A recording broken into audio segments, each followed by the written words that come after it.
Olá pessoal, tudo bem?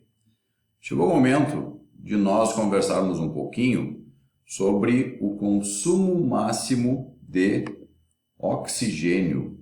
Vamos falar um pouquinho do que a gente chama de VO2, resultando em algo que a gente chama de VO2 máximo. Assim, nós primeiro temos que conceituar o que é VO2 máximo. É a taxa máxima que o organismo de um indivíduo tem de captar e utilizar oxigênio do ar que está inspirando para gerar trabalho. Ou seja, é o quanto esse organismo está captando e utilizando do oxigênio que ele está retirando do ar. Isso passa a ser o consumo de oxigênio. Agora, qualquer indivíduo submetido a exercício, ele vai captar esse oxigênio, ele vai utilizar esse oxigênio, só que o corpo dele tem uma capacidade máxima de utilização desse oxigênio. Por isso, nós temos o que a gente chama de consumo máximo de oxigênio. Bom, quem analisou primeiramente tudo isso foi o Fick, que inclusive gerou esta equação aqui, que se chama equação de Fick. O VO2, o consumo de oxigênio, ele é igual ao débito cardíaco multiplicado pela diferença artério-venosa de oxigênio. Meu Deus, o que quer dizer isso? Vamos por partes, tipo Jack Stripador. Olha lá. Débito cardíaco. Débito cardíaco é a multiplicação entre a frequência cardíaca e o volume sistólico. Vamos pensar isso de forma bem simples. O que é volume sistólico? Sístole é a contração do coração. Se eu estou falando de volume sistólico, eu estou falando da quantidade de sangue que cabe no coração antes da sístole. E eu estou multiplicando isso pela frequência cardíaca. A frequência cardíaca é quantas vezes o coração bate por minuto. Então, se eu bater tantas vezes quantas eu encher o coração, o que passa a ser o débito cardíaco? Quantidade de sangue que passa a ser ejetado pelo coração a cada minuto. Então, olha que legal.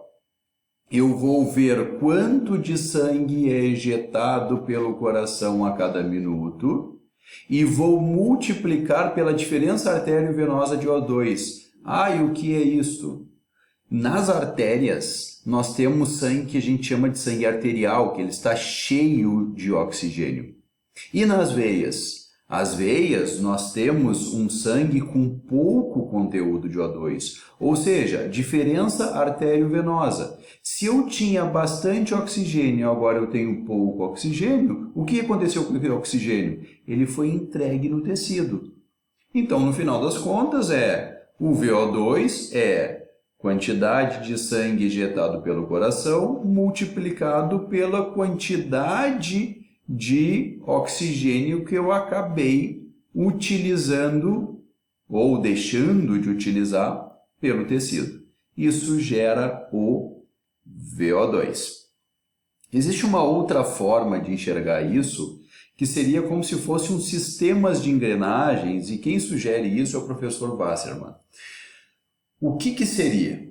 Nós teríamos o consumo de oxigênio, o VO2, por quê? Porque o pulmão, pela inspiração, capta o oxigênio. Isso vai cair na corrente sanguínea e o coração, a nossa grande bomba, vai fazer o fluxo de oxigênio chegar aonde? Nos músculos. Os músculos vão consumir esse oxigênio lá pela nossa mitocôndria e depois, a partir daqui a gente consome oxigênio e nós produzimos CO2. Essa produção de CO2 que foi feita na musculatura lá nas nossas mitocôndrias vão passar pelo coração, que é a nossa grande bomba de jogar o sangue para frente. Então, o fluxo de CO2 passa pelo coração e vai chegar no pulmão. O que o pulmão vai fazer? Vai expirar, vai botar esse CO2 para fora, vai jogar fora esse volume de CO2. Ok, gente? Dessa forma, quando a gente analisa esse sistema todo aqui, o que seria o VO2? O que seria o consumo de oxigênio? É a capacidade que o corpo tem de captar, transportar e utilizar o oxigênio nos tecidos. Ok?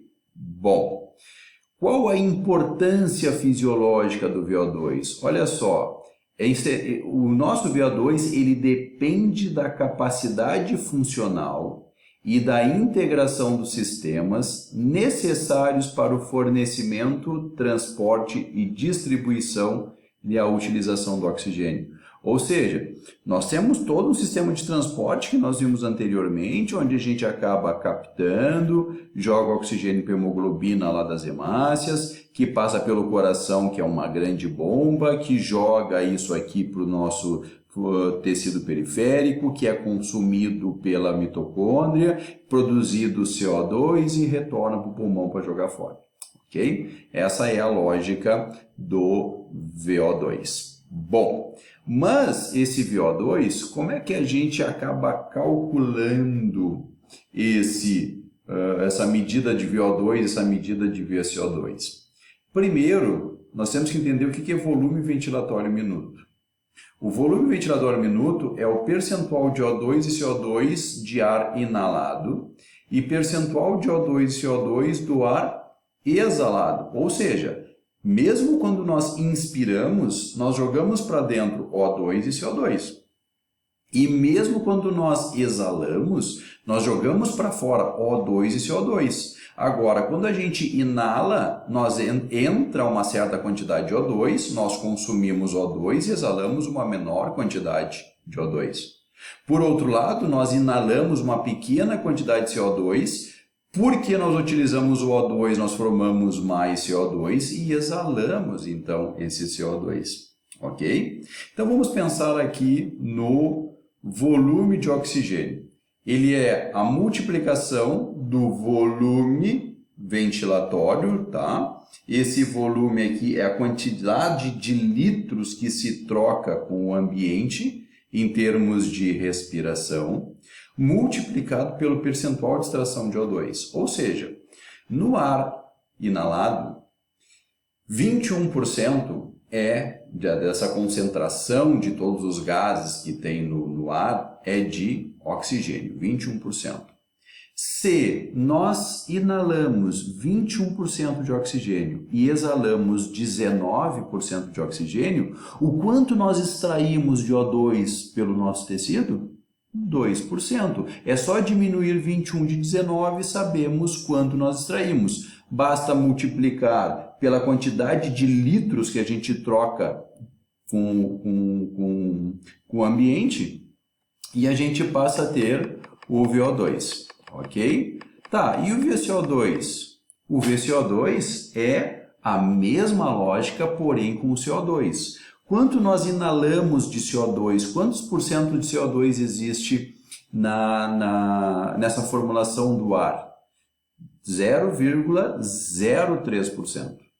Então, se nós inalamos 0,03% de O2 e produzimos depois, exalamos depois 1, 2, 3% de CO2, basta fazer esta subtração e nós passamos a saber quanto nós produzimos de CO2. E aí multiplicamos por esse volume em litros que a gente troca com o ambiente e nós achamos o VCO2. Ok? Por que a gente pensa nisso? Então vejam que legal aqui, nós temos um indivíduo correndo, provavelmente um atleta sendo medido, e aqui um estagiário com a sua bicicletinha e com as suas bolsas que estava coletando esses gases. Aqui seria a primeira máquina que fez esse tipo de análise e vejam como a coisa evoluiu. Hoje nós temos todo um sistema de esteiras, computadores e marcadores e gráficos que acabam nos demonstrando esse tipo de coisa. Bom, por que a gente mede o VO2? Primeiro, para que a gente possa determinar as respostas fisiológicas em repouso e durante os trabalhos sob máximo e máximo. O quanto esse corpo está consumindo de oxigênio em repouso, o quanto ele consome em baixas ou em altas intensidades. A partir disso, a gente consegue programar, proporcionar uma melhor programação de exercícios. Também nós podemos determinar se um indivíduo tem ou não a existência de doença arterial coronariana. E isso vai, no final das contas, determinar a capacidade de alguém realizar uma tarefa em específico. Será que aquele indivíduo é capaz de realizar determinada tarefa? Isso tudo a gente responde a partir desse VO2. Ok? Bom. Uma outra coisa que nós precisamos analisar passa a ser o HER, taxa de troca respiratória, que também pode ser chamado de coeficiente respiratório. Como a gente calcula isso? O coeficiente respiratório é a divisão do VCO2, nós vimos isso há pouco tempo atrás, dividido pelo VO2. O que isso aqui nos indica, gente?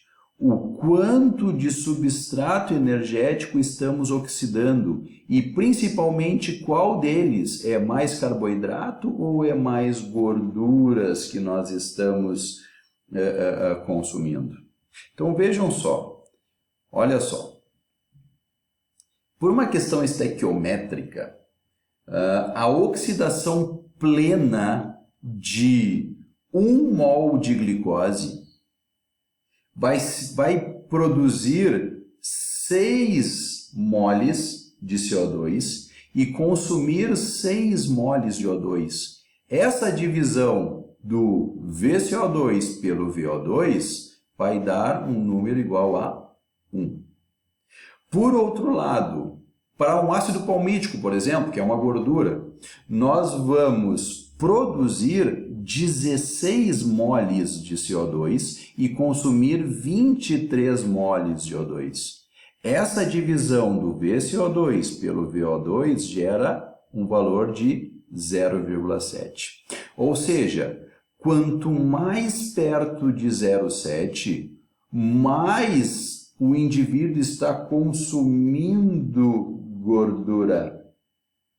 Quanto mais perto de 1, mais o indivíduo está consumindo de carboidrato. Então vamos imaginar agora um indivíduo que ficou com HER de 0,85. O que isso quer dizer? Quer dizer que 50,7% da ressíntese de ATP desse indivíduo advém dos carboidratos e 49,3% advém das gorduras. Ah, mas o cara está com um HER de 0,75. Mesma lógica. 15,6% desse substrato energético ele está vindo dos carboidratos. E o restante, 84,4%, acaba vindo das gorduras. Assim, gente, o HER ou o QR, coeficiente respiratório, é uma variável importante da determinação metabólica do substrato energético que nós estamos utilizando em cada situação de exercício. Essa nossa ressíntese de ATP está vindo da onde? Mais dos carboidratos ou mais das gorduras? Ok? E isso gera uma tabela gigantesca para todos os valores que a gente possa identificar. Bom, é possível atingir um HER acima de 1? Sim, num caso de acidose metabólica. Nessas condições, haverá então um fenômeno de tamponamento do hidrogênio. Isso vai aumentar a produção de CO2, deslocando o HER para valores superiores a 1, mas isso a gente vai ver em aulas subsequentes quando nós falarmos de sistema respiratório. Ok, gente? Essa é a nossa primeira parte sobre o consumo máximo de oxigênio. Tem mais coisa vindo por aí, fiquem ligados e até breve.